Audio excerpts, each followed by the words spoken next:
All right, welcome to this edition of I claimed it as Coach's Corner is a very generic one. Hopefully, we'll get Dan coming up with a name here since he's got the best basketball platform name out there. But today we have Dan Krikorian with us. A little introduction on Dan. He was a high school coach at Costa Mesa High School in California, was an assistant there and a head coach there as well. From there, he moved on to Chapman University, which is a D3 in California. He is now the associate head coach at Chapman, also was a former player at Chapman. And you've probably heard of him most famously as being one half of Slappin Glass, which, in my opinion, is the best basketball resource out there for any coaches wanting to develop their X's and O's. And more importantly, a pretty good friend and somebody that I've developed a relationship with over these past couple months. So, Dan, how you doing today, my man? I'm doing well. Thank you for that kind introduction. If you're live long enough, you just sound like you've done more stuff in your life. So it's nice to hear that I've been around the game enough. But I appreciate the kind words, and I'm excited to be here with you today. No, man, I'm really excited to just, like I said, kind of talk and sit down with you and learn a little bit more about your coaching background. Obviously, some of the stuff, we've talked through personally, but, kind of the idea of this is I want to be able to get, your input on everything and hopefully benefit other coaches as well. So, we're kind of start from the beginning here and just talk about, how you kind of got your start into coaching. Was it something that you were drawn to immediately or was it kind of like coincidental? Kind of both. I think that, like when I was a player at Chapman in college, I always worked our summer kids camps. So I was kind of involved in coaching in the summer, and it was something that I enjoyed doing. I'd go back and help out at my old high school from time to time and kind of go to their practices. And I think that, you know, going back to when I was a player, I think I sort of liked the X's and O's and the ins and outs of the game as a player. And I probably was on the track to being a coach, even though I didn't know it at the time. But really, I got into coaching when um, after I graduated from Chapman, I've got into the mutual fund industry with my business degree for a couple of years and figured out pretty quickly that was not what I was wanting to do with the rest of my life. And so, at the same time, I know we'll probably get into this, but I'm also a musician. And so I went on tour. And when I got back from touring for a couple of months, I was just looking for some way to kind of keep making some money while I was figuring out what I was doing in my early 20s. And my good friend of mine was the head coach at the local high school that I played at my alma mater, and said, "Hey, I've got the JV job open. Love to have you coach it." And that's how I started and got into coaching there, got into coaching at the JV level. And, the minute I stepped on the floor and had that first practice, it was, uh, I knew it was where I was meant to be as a person and just with coaching. No, definitely. I know that, you've had a couple different avenues, like you said, musician, being a, what was it, mutual funds. Yeah. I'm Yeah. not super familiar with that world, but, when you walk in there, like, you mentioned you started out, your very first job coaching was JV head coach. You walk in that gym and you have a season as the JV head coach. What did you feel like, your biggest challenge was in your first season coaching? Yeah. It's fun to think back about that because, when you first start out, you're kind of imitating all the people that you played for or that you've seen on TV or whatnot. And you don't really have your true authentic coaching voice yet. And you're kind of always developing that. I think that's something, it's a year to year, it changes obviously, but that first year and you're coming in hot and you're thinking, "Hey, I'm going to burn the world down. I'm going to run all the backdoor plays you can imagine. Nobody's going to be able to stop us in this JV, division." And and, you know, it's a process. I think it's one of the best things that has been for my career is that I had a couple of years where I was a JV head coach where, the scores of our games were not in the paper.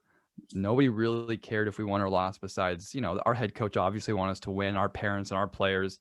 But it was a place for me to kind of try out ideas, to figure out my own style, my own voice, and just how to be a coach, how to handle the ups and downs of a season, and just a invaluable experience that first year. Definitely. I always speak to that on myself as being something that was very big on my end because I was JV Christian college head coach when I started out, and I mean, we were awful. I mean, we won a couple games, and but we weren't very good. And like you said, you come in with this mindset of like, you're just gonna you think you know it all, and then you get in there and you really need to develop your voice and figure out a way to kind of be able to explain everything. You might know everything, but then it's a whole nother thing to teach it and explain it and implement it.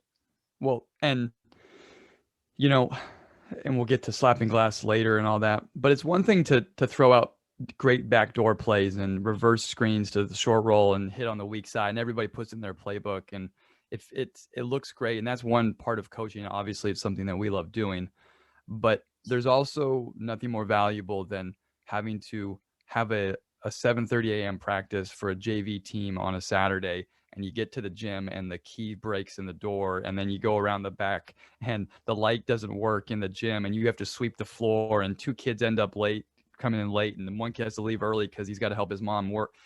I mean, that's real. That's a lot of coaching too, right? And that's a great experience to go through. At that point, I was in my early 20s to just have to deal with all these other things with coaching, and then try to run a practice, and then try to have them work hard and jump stop. And I think that for me, you can't get to other places in coaching or whatnot, and not until you go through that. But I think that's an invaluable part of this whole thing, is having those experiences. And I've definitely had a lot of those. No, definitely, for sure. I agree 100%. So, kind of shifting to your other careers in the business world and in music as well. Is there anything in both of those or one of those areas that you feel like you kind of have taken away and has been able to help you as a basketball coach? Yeah, absolutely. So I guess my other world's a little bit. I mean, so one of them is I do teach. I'm a adjunct professor at the university here at Chapman. I did work in the mutual fund industry for a brief amount of time. I don't know. I've taken some things with it, especially just, I guess, where do you put my money? But mostly the other career I am in, and I don't talk about a ton with Slapping Glass, is I am a musician, and I'm getting ready to release my seventh record here sometime later this year. And I've been fortunate to tour all over the world with it in the off seasons and things like that. And uh, I often use my experiences in music with coaching. I think that the one thing that music teaches is you can take elements, of creativity, of connecting things, of having to just work on, you have an idea for a song, or you're working with a band or group of people, and you have to do the same thing like a team. You have to come out with it. You have to practice it. You have to work on it. And I think that I'm always reflecting back and forth on the two. How you put songs together, how you get a band to be in sync is really the same thing in my mind to how you get a team to run a play well, or to practice hard or whatnot. And so um, I really enjoy the two of them together. On the face of it, they seem very different. They don't seem all that similar. But to me, the kind of under operating process of the two is quite similar. And I'm constantly back and forth. I mean, we'll be putting an edit together for basketball. I'll get to a certain point where I can't look at reverse screens anymore that day, and I'll just pick up the guitar for 20 minutes and then I'm ready to go back. I'm constantly going back and forth, and I love doing it. It's a lot of fun. It's awesome to, like I said, you're extremely busy. It's awesome to be able to have that outlet. And, I think probably, and correct me if I'm wrong, and you kind of talked about it as well, but like, obviously, you're a musician, like it's a very creative process that you're going through. And, you probably get some of those elements as well, as a basketball coach. And, like you spoke to as well, like the cohesion of, getting a band to work together is the same as, getting a team on the same page and all that stuff. Well, and how to throw stuff out that's not working too. So much of music is, hey, I've got this idea. Hey, let's practice this. Or, hey, this might be a nice idea for the bridge or the song or the chorus. And then you start playing it as a group, and it's like, that was shitty. Sorry if we can, hopefully we're not, No, that's fine. but, We're good. but right. But that didn't sound very good. Or, hey, I can't do that. Or that doesn't sound right. Same thing like basketball. You think you've got this play, and then all of a sudden it's like, that doesn't work for that guy. Let's throw it out. Let's not use that anymore. I mean, there's a lot of similarities between the two from me. Definitely, I can definitely see where all that stuff intertwines. Going even further into your coaching career, after being a head coach at your all is that Costa Mesa was Yeah, your alma mater high school, correct? Yep. So correct. going back to being a head coach there and then getting to Chapman, how different was your first season as a collegiate coach versus the 4 years that you spent at your high school? Quite different. So I was 2 years as the JV coach, the head coach, and then I was the varsity assistant for a year, and then I became the head coach at 25 years old. 25 to 26, I was the head coach of my alma mater in high school, and then the next season, the opportunity came up to the spot opened up back at Chapman, and another one of my alma maters, and the coach that I played for asked me to come back, and you know, yeah, worlds different in some ways and then quite similar in others. Obviously, the speed, the intelligence, the physicality of the college level is much different. And the high school that I coached at is kind of a smaller, it's not big time high school basketball. It's a good high school program for the area, but it wasn't like a big time high school basketball program. So yeah, a lot of differences in just you know, at the high school level where I was at, I'm teaching much more just jump stops, catching the ball, moving it, very, the rudimentary stuff. And at the college level, you can do a lot more of that. You still have to work on that constantly, but we were able to implement a lot more stuff. And so I really enjoyed the first year I came to Chapman. We went to the NCAA tournament. We won our conference, and it was just a thrilling ride, going from the summer, moving over to the college level, having a great season my first year, and then all of a sudden, 8 months later, after taking the job, I'm sitting in the NCAA tournament coaching a game. A pretty cool experience. No, definitely. I could imagine so. When you kind of shifted from, high school to college and you spoke about, working on a lot of the fundamental stuff, probably a lot more skill development drawn than what you're doing at the collegiate level. How long did it take you to kind of get to the point where you felt really comfortable of now working on, some of the more advanced concepts in basketball and, in what you're doing as a team, X's and O's wise? Yeah, at the college level, I was excited to do that and jump in right away, but I had to kind of you have to sort of feel the barometer of the room too. I mean, as you come in as a young at that point, I was in my later 20s as my first year at the college level, and the coach that I've coached for, has been in the college game for over 30 plus years, and he doesn't need a young guy coming in telling him all the things that they should or shouldn't do, X's and O's wise, right away. And so um, it kind of took some time to develop into that. But I was really in the beginning working on developing the trust of the guys on the team with me as a young assistant coach at the college level, where I was only 6, 7 years older than those guys. And I know you can relate to this too. And building trust with guys that you're coaching that are not much younger than you. And I was really working on that first as an assistant, just to build my trust with them. And the way that I tried to build my trust with the players is I watched a ton of film. I dug into their stuff. I tried to make them as best players as they could be. And so that when they had a question or when we talked about a game plan or whatever, I had the answer, or I could get the answer for them quickly. And that built the trust, I think, with the players. And then I think it also began building the trust with my head coach that, I mean, I think he knew who I was coming in and that I would be able to do those things, but he really saw my effort, and that started to kind of develop our relationship as a staff too, and him trusting me more with offensive concepts and all those kinds of things.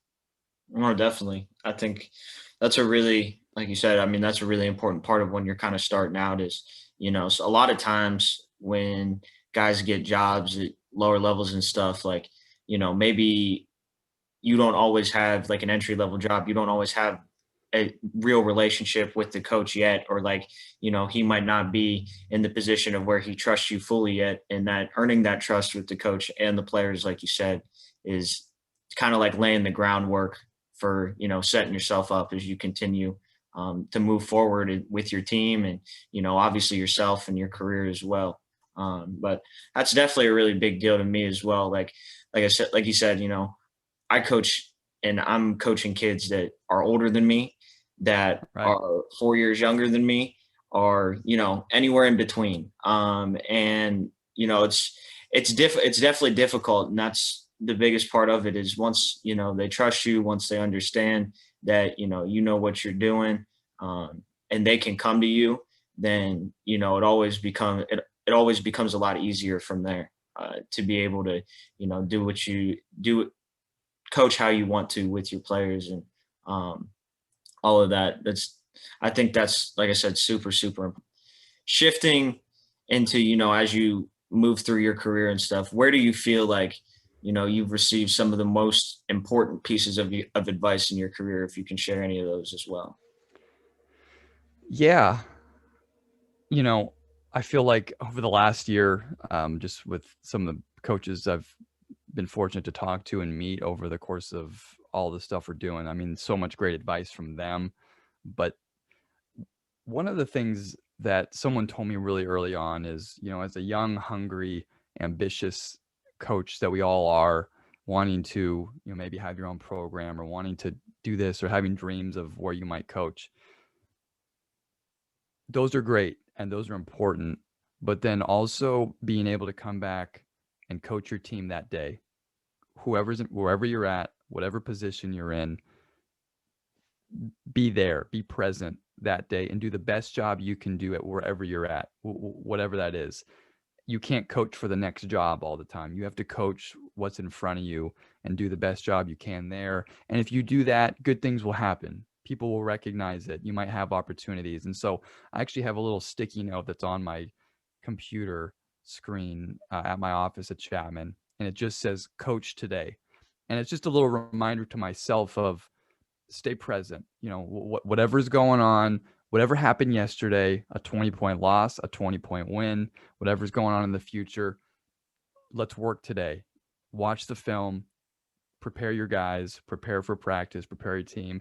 And I think that that's something that has served me well. I don't know if I've always been the best at that. We're human. We think about things, right? But it's a good reminder, and it's something that I think the great coaches in our game do is they coach today. They coach their team. They all have ambitions. They all want to win the conference. They all want to have great jobs, but they're able to refocus into what the most important thing that has to get done in that moment and that day. And I try to reflect back on that often to kind of keep me moving in the right direction day to day. No, definitely. I always say, and like obviously I think you kind of took it to even a further extent. But one of the things that I always talk about is like I always tell people like, winning games is just a cultivation of how many good days you've had up until the game. Like I'm a firm believer, and obviously, there's different factors, there's different scenarios with talent and stuff and how everything kind of plays out. But I'm a firm believer that, if we're, close to the same talent level, or somebody's even a little bit better, if we've had more good days leading up until that game, there's probably a better chance that we're going to win the game, or, better chance than what most people think. Yep. So, that kind of goes hand in hand with your whole thing of, winning today, coaching today. And exactly. And the accumulation of good days might not lead to the win that night, but the accumulation of good days lead to a better response to the loss the next day, and eventually the good days going forward. I think, there's no lost good days. The good days add up whether or not it results in a win or a loss that night. Obviously, we always want to win, but a team that's doing things the right way day in and day out, they might lose a game that they maybe shouldn't have lost, but that next day of practice, it's just their habit to just get back at it. And that's where, that's where the greatness lies. Definitely. Definitely. So now shifting to you currently, and, you're obviously like everybody knows you from Slapping Glass, coaches that you're probably not even aware of that, know are aware of everything that you do, listen to your podcast, all that stuff, but might not specifically be familiar with Dan the coach and Chapman University, because not everybody's tuned into D2 basketball and everybody's tuned into D3 basketball. I wish they were, but it's just kind of the lay of the land. Yeah, it's okay. But so, like, you personally yourself, how would you classify, describe your coaching style, from a leadership standpoint and then kind of on the court as well? Yeah, I think it's changed as I've gotten older. I think that I've always looked at the game from coaching from a standpoint of I want to develop a close and trusting relationship with the guys as a person. I think that that's really important. And then from there, I'm invested in getting them the best version of themselves, and then our team, as well, to be the best version of what they can be. Kind of a cliche, but that's the truth. I mean, I'm in this because I love coaching people. I love being a part of a group. You know, there's not a lot of places in life that you can just be a part of a team every season.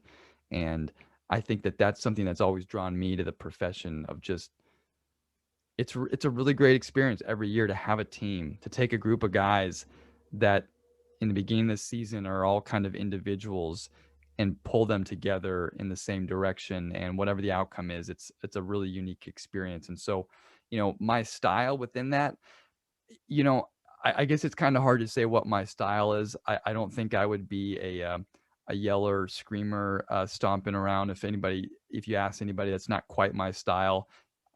If I need to get a point across, I can get it across.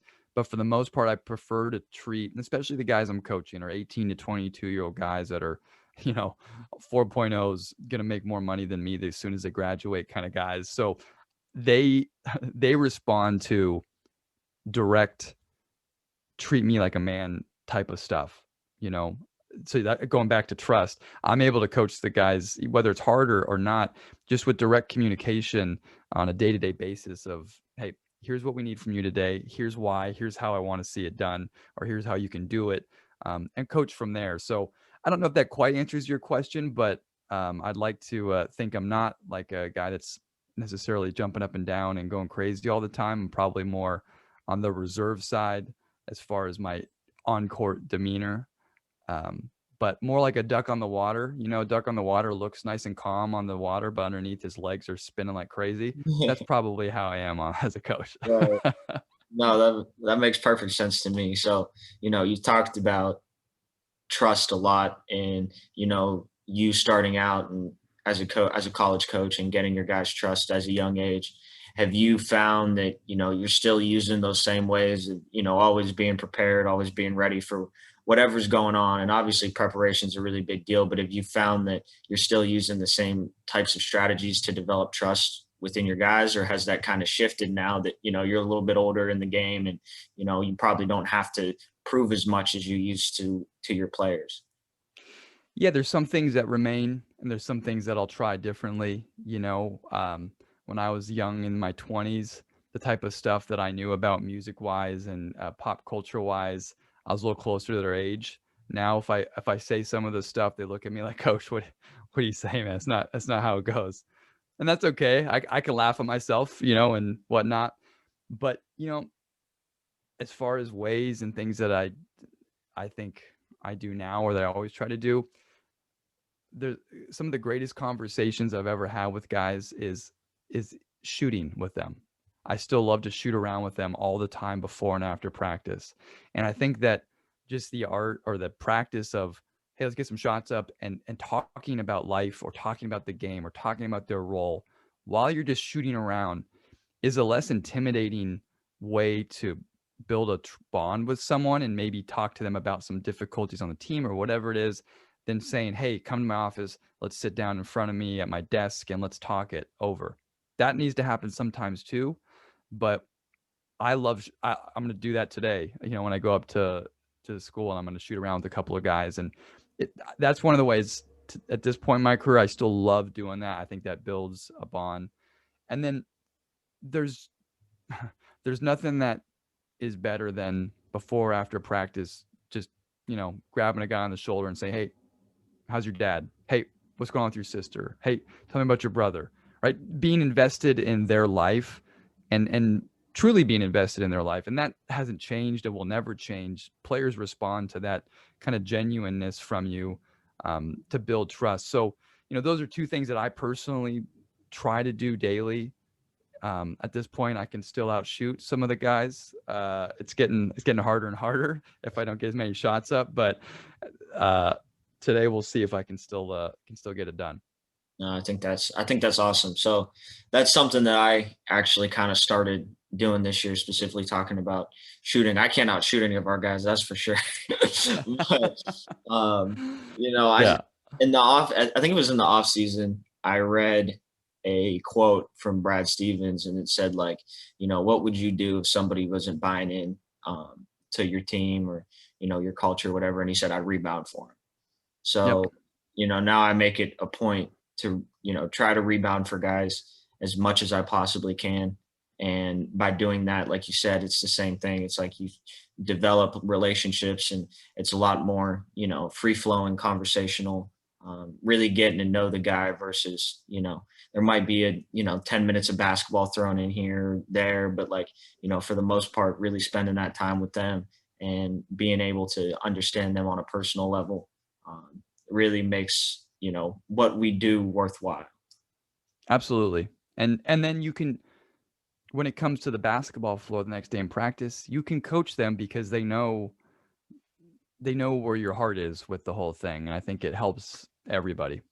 Definitely, definitely. So I've kind of shied away from it as much as possible because I wanted to focus on you, but we would be remiss if Yeah, we didn't it's talk okay. about Slapping Glass on here. So you know how much time is spent, obviously two-man operation, you and Patrick. How much time do you guys spend on the content you're putting out? Because there's so much stuff that's flown in, day to day and everything, and the podcast, everything that you have going on. I mean, how much time would you say you spend average on Slapping Glass? I mean, it's a lot. I mean, those videos don't edit themselves and that newsletter doesn't write itself. So those are things that they take time, but how many hours? I mean, we're working, I guess, kind of around the clock. We're just kind of always working, always talking to coaches, always, looking at film. Pat lives in Germany. I live here in California. So, we're a 9-hour time difference. So, he's up working on stuff. I get up and we're up at the same time for about 6 hours of the day, working together on things, talking, doing interview, whatever it is. And then I kind of take over. I mean, we put in quite a bit of time. And I think that's, there's really no other way to do it. That's for sure. You got to put in the time. So, we've gotten better and kind of our own workflow between the two of us of how we run what we do, kind of what we share doing together, what he does a little bit more of, what I do more of, as it's grown. But yeah, it's definitely a good amount of time, but we love it.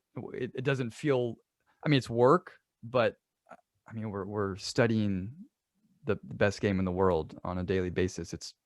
It's not that bad. No, not at all. Not at all. Yeah. Definitely not a bad deal by any means. So, one of the things that, and I think we've talked about this before off camera, but one of the things that I'm always interested in, because, not nearly at the same level that you guys do it, but, I try to do my thing on the side when I can as well with, putting out content for Your coaches. And stuff's great. thank you. Thank you. Yeah. But what goes into like, when you're watching all these teams, what goes into like your selection process of, hey, I'm going to watch this team today? Because, you cover so many different leagues, so many different teams. Like, how do you really decide, like, which team you're going to watch or find a new team to watch? Yeah. It's a little bit like those that are in the college game. It's like recruiting, right? You have certain places that you always go to, certain camps that you go to that camp, there's going to be some good players there. And then there's the other side of recruiting where sometimes you hear of a player because a coach knows someone who knows a player, or someone calls you and says, "Hey, there's a guy down here." Your network is also a big part of recruiting and who that can connect you to the right type of player for your program.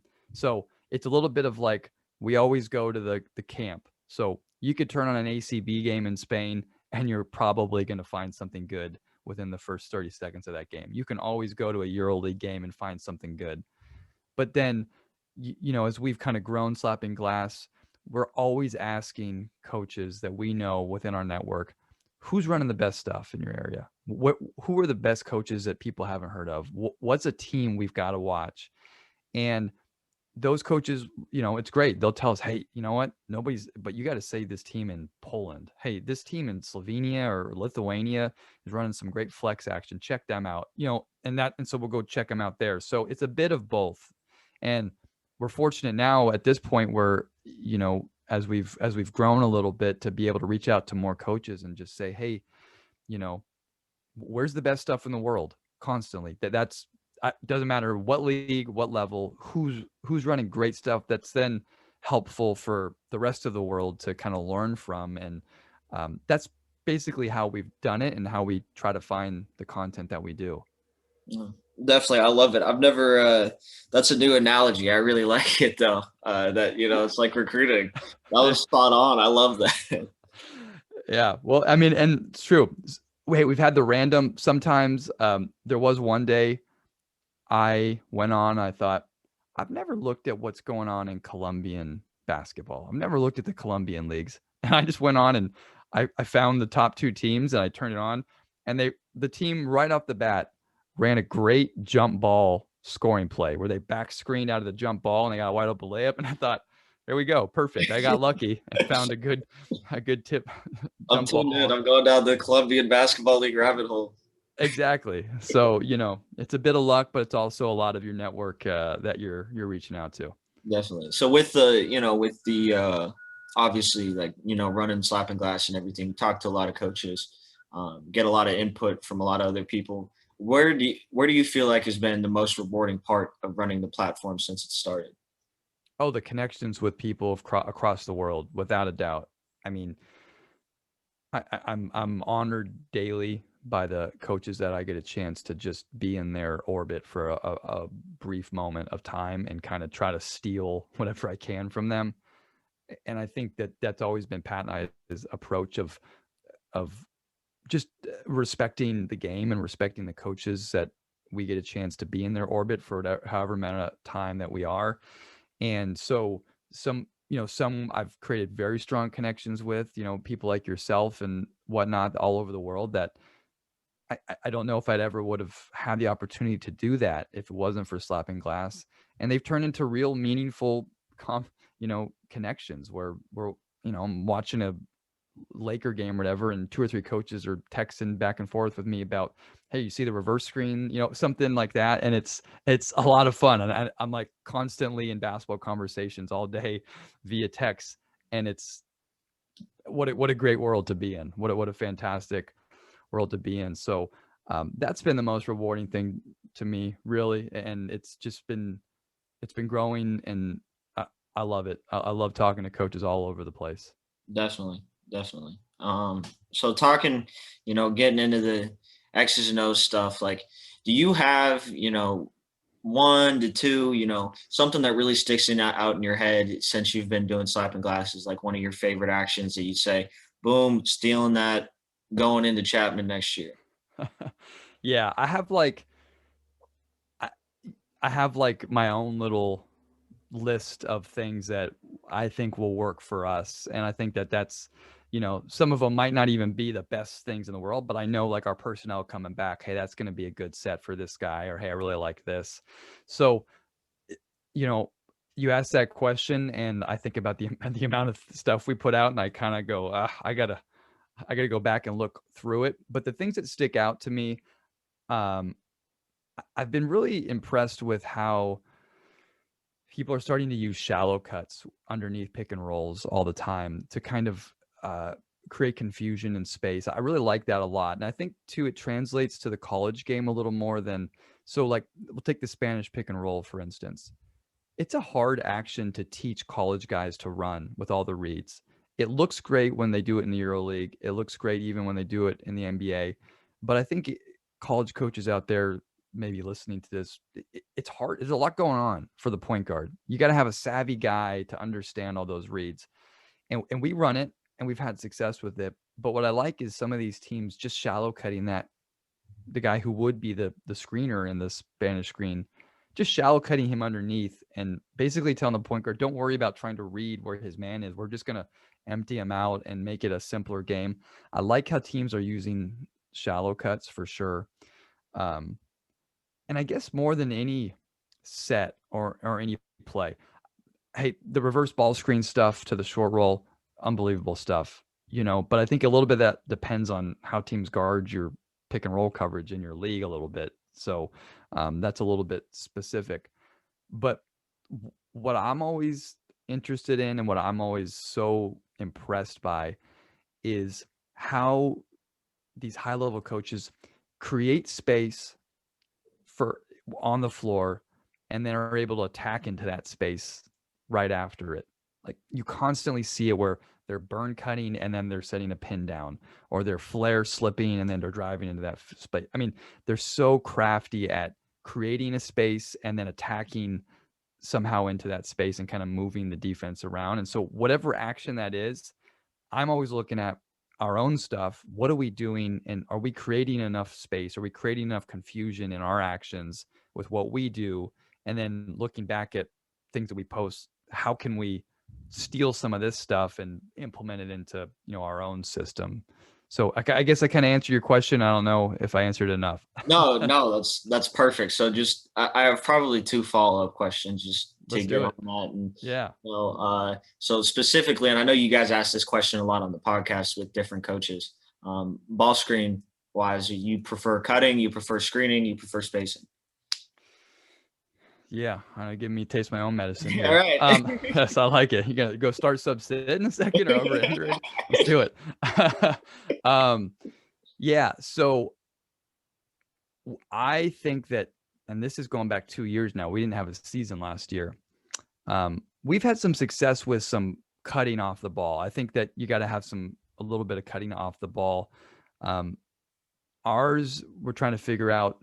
It's hard, rules versus reads. The higher level teams can just make the reads and you can kind of give them the 2 or 3 different options and say, hey, read it. And we'd like to get to that point more. We've started more with rules of, hey, if it comes here, we're going to always go from the corner. We're always going to 45 cut, just so that guys we at least get some action. We know exactly what we're doing each time. In a perfect world, I love to give them the reads to cut.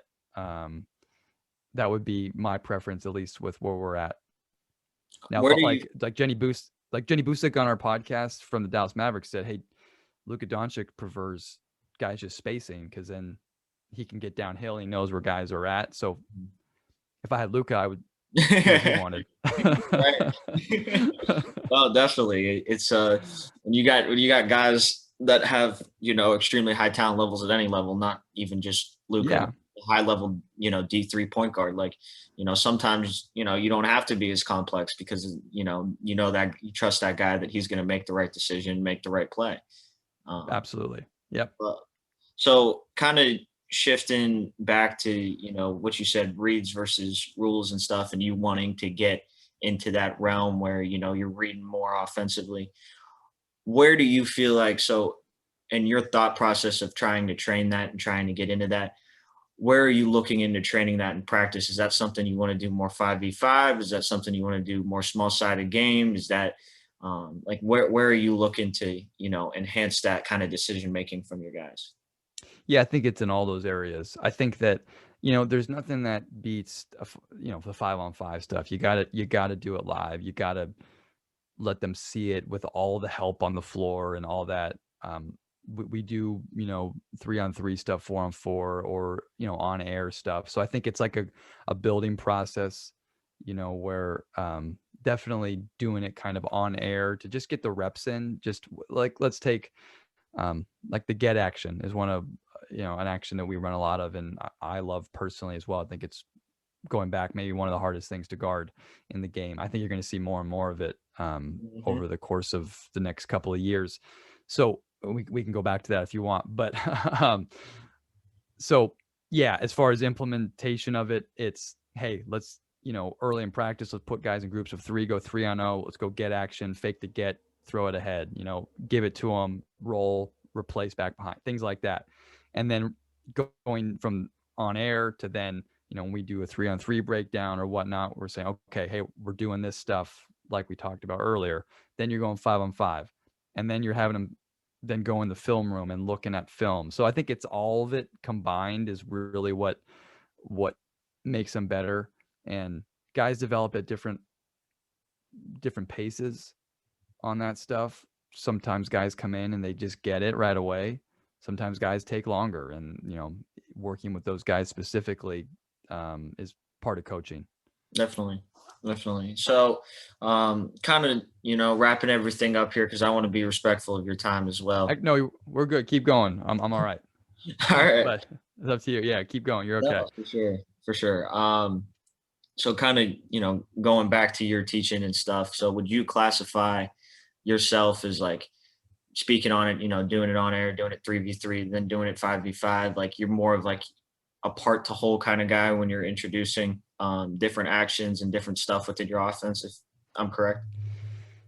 Yeah, I actually would say in a perfect world, it'd be whole part whole. So going whole first, maybe beginning of practice, bringing 5 guys out on offense, on defense. If let's say we're going to put in something new type of thing and saying, hey, here's what we're going to put in today, showing it as a whole to the whole group, whatever the action is, and then say, okay, now we're going to pull it apart. Now we're going to go 3-on-0. We're going to work on this part of it, or, depending on what the action is. But if there's guards that are doing something different, then we'll have them work on that skill set. The bigs are doing something, we'll have them do that skill set. And then we'll come back and we'll do it whole again. So it's like they see it, we break it down, and then we go live with it. Is kind of a method. But hey, there's all different ways to do it. There's some certain things we might just go part to whole depending on time or the day, but in a perfect world, we'd go whole part whole. So how much of that too? Because I know obviously maybe not everybody's familiar with this because I know we have different coaches at different levels that are going to be listening to this, maybe some overseas guys as well. I think if I'm not mistaken, and correct me if I'm wrong, D3 is on like a pretty significant like clock. Like you have what, like 2 weeks, if I'm not mistaken, before you play, or a little more. I mean, yeah. So we start October 15th is the first day of practice, and usually your first scrimmage, maybe a exhibition type game might be 3 weeks later in early November. So yeah, you gotta get humming pretty quick with that stuff. You don't have a whole lot of time. Right. That's what I was wondering with like that, talking about whole part whole, or, part to whole or whatever, I didn't know because I have a couple other friends that are D3 coaches and stuff. And they always talk about like, like they love to do part to whole, but then the time puts them on such a crunch that they have to do it the other way around. Yeah, I think it depends on the team you have coming back. That if you've got a bunch of returning guys that you can get right into stuff faster, you've got a younger group. Yeah, it does make you, with the time crunch, it does make you focus in right away on what's the most important things we have to get done now to be somewhat competitive in 3 weeks on the floor, right? I mean, and then you kind of build, so it really focuses on building the foundations of your offense, your defensive philosophy, and then growing from there, because you don't have tons and tons of time to just kind of loosely put things in. Definitely. So, shifting back to you and your personal philosophies as well, probably, last X's and O's question we're going to do here, but do you feel like, in your perfect world as a coach, if you had, the personnel that you wanted and everything, would you be, more concept based? Would you be more set based? Would you be a team that's, has a secondary break, just kind of flown in transition? Like, where would your offensive philosophies kind of lie in, a perfect world with the personnel that, you could have whatever? Yeah. In the perfect world, I think that, the best teams you see across all divisions have somewhere between, 50, 70%, maybe more, plus or minus, depends on the coach, of their flow offense, whatever their base stuff is, just is so solid, is so good. They can win with that stuff. So in a perfect world, I'd love to be able to have a team that you can just teach to run, whether it's, Euro on ball continuity or 5-out, split action or whatever it is, and just teach the heck out of the reads of those types of offenses. So your team can just come down and play and be free of mind. And it's hard to scout. I mean, you might know what they're doing, but if your team can play through the reads, you're harder to scout and to play against. And so in the perfect world, I think, 70-ish% of stuff would be great to just come down and flow and teach the guys to read the game.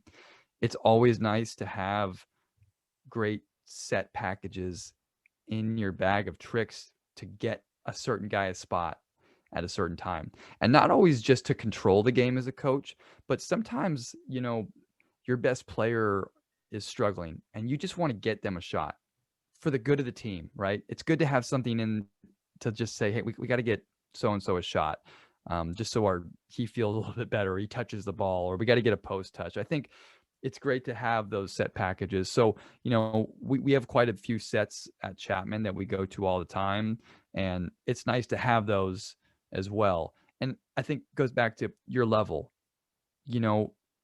depending on the team you have, depending on where you coach. At the high school level, it was a lot easier for me to just have a lot of sets in, even though I prefer to teach them just to play all the time. But they weren't always able to produce a nice shot on their own. But I knew that whatever action we're going to run with a pin down to a flare screen was probably going to get a good shot. So it puts them at ease too, knowing that we can run something to get a good look. So to answer your question, in a perfect world, yes, 70-ish, 75% solid flow with great set packages to get specific shots. Prefer guys that are all coachable, easy to coach, dive on the floor, don't give me any problems, get good grades. Definitely. That would be nice too. So, cycling back, kind of full circle here to your coaching career specifically, where do you see, your journey taking you in the next, 3 to 5 years? And if there's any specific goals, what are they? Yeah, well, I guess I go back to my whole thing about coach today and all that. So I think that I love where I'm at with the things that I'm doing right now. I've got I'm on a great staff at Chapman. We're in an unbelievable conference. We're highly competitive year in and year out in the conference, competing for championships. And, my goal is to just keep being the best version of myself there day in and day out. And then with Slappin Glass, it's just brick by brick, day by day, edit by edit, just continue to try to share the game and to build connections with people. And so wherever those two things take me, I'm ready and I'm willing and I'm excited for it. And I guess that's my cop-out answer for you. Yeah. No, that's perfect. That's fine with me, man. Well, it's been a real pleasure having you on and, getting to talk to you a little bit more and, hopefully getting into more about, yourself and your background, but, also talking some basketball as well. But before we go, I know that you guys got a lot of stuff going on. So if you got anything, you want to plug for, Slappin Glass, this will be out on Saturday. So just to kind of give you a time frame, but, go ahead, man. Floor is yours.